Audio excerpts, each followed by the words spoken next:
Bonjour et bienvenue sur la chaîne d'Alexis Finance. Je me présente, je m'appelle Alexis, je suis étudiant à la faculté de Bordeaux et je suis également salarié étudiant dans une enseigne de bricolage qui est la numéro 1.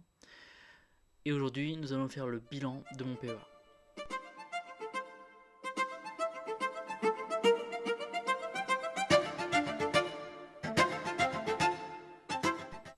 Alors le sommaire. En toute première partie, nous allons comparer l'ETF S&P 500 et le CAC 40, notre indice national. Ensuite, en deuxième partie, pourquoi acheter des actions BNP.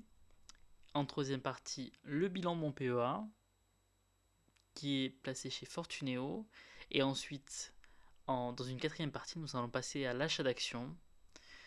Alors tout d'abord, pourquoi comparer le S&P 500 et le CAC 40? Tout simplement parce que j'investis personnellement dans un ETF S&P 500. Et ce qui est intéressant de comparer avec notre indice national, le CAC 40. Actuellement, nous pouvons voir que du 1er août au 31, on a eu une croissance de 2,51% pour le S&P 500 et on a eu 2,13% pour le CAC 40. Les deux ont fait quasiment le même score, même si l'ETF de la S&P 500 est au-dessus. Vision sur 6 ans, par contre, on voit que c'est pas du tout la même chose, que la S&P 500 a surperformé, a fait plus de 159%, 159% sur 6 ans, alors que notre indice boursier national a fait 89%, ce qui est quand même énorme, hein. Mais l'ETF S&P 500 a fait quasiment le double, quasiment. Alors, pourquoi acheter des actions BNP? Actuellement, on remarque qu'il y a eu une forte chute depuis l'annonce du gouvernement du Premier ministre François Bayrou, vote de confiance. Et donc, tous les indices boursiers, surtout le milieu bancaire, a énormément chuté de l'ordre de 6 à 7 points. C'est énorme. Mais ce qui est intéressant, c'est que cette chute-là n'est pas due aux résultats financiers de l'entreprise, ce n'est pas dû à l'entreprise elle-même, c'est vraiment dû au milieu politique français. Vu que forcément cette banque-là est française, euh, le cours de bourse de cette action-là, forcément, va être impacté par toutes les décisions politiques qui sont prises en France. Et dont celle-ci, parce que ça va engendrer de l'instabilité sur les marchés, et les marchés financiers détestent l'instabilité. Du coup, ils se mettent tous à vendre. Et nous, qu'est-ce que nous allons faire? Eh bien, on va acheter, tout simplement. Donc, actuellement, sur mon PEA, fin du mois d'août, on a une évaluation des titres à 1853,28 € et une plus-value d'environ 29 euros.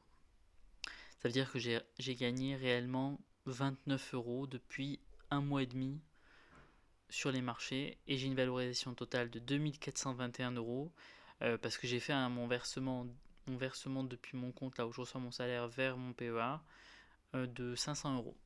Donc maintenant j'ai 568 euros sur mon solde d'espèces et du coup on va utiliser ce solde d'espèces pour passer à l'ordre d'achat. Donc le passage d'ordre chez Fortuneo, ça se passe comme ça. Tout à gauche, vous avez l'action, le produit que vous souhaitez acheter. Vous devez du coup compléter le sens, soit l'achat, soit la vente. Ensuite, la quantité, comptant, bon, bien évidemment au comptant, validité uniquement en ce jour, le 3 septembre 2025. Le type d'ordre, c'est limité. Je préfère sélectionner moi-même mon ordre. J'ai préféré le mettre à 75,3 parce que en temps réel, actuellement, il achète à 75,3, même si c'est une valeur plutôt basse. Mais bon. Estimation 527,1 €. Du coup, ça veut dire que je vais dépenser 527 euros dans cet achat d'actions. Ensuite, ce qui est intéressant à regarder, c'est les frais estimés. Donc là, je suis quand même à 2,71 2,11 €, qui représente 0,4%. 0,4% de l'investissement que je fais aujourd'hui. Donc l'attaque, je valide. L'ordre a été transmis au marché le 2 septembre 2025. Et là, maintenant, j'ai plus que mon solde disponible, c'est-à-dire 41 euros. Et voilà, c'est terminé pour aujourd'hui. Sur ce, je vous souhaite une agréable fin de journée. Je vous souhaite une très belle rentrée. Et puis, on se dit au mois prochain pour le bilan de mon PEA au mois de septembre. Sur ce, n'hésitez pas à vous abonner, à liker cette vidéo, puis à la partager. Puis n'hésitez pas aussi à laisser un petit commentaire sur votre investissement, où est-ce que vous en êtes, votre plus-value, etc. Vous trouverez également le code ISIN de l'ETF dans lequel j'investis. Et vous trouverez également un code parrainage Fortuneo si vous souhaitez ouvrir votre premier PEA chez Fortuneo, comme je l'ai fait.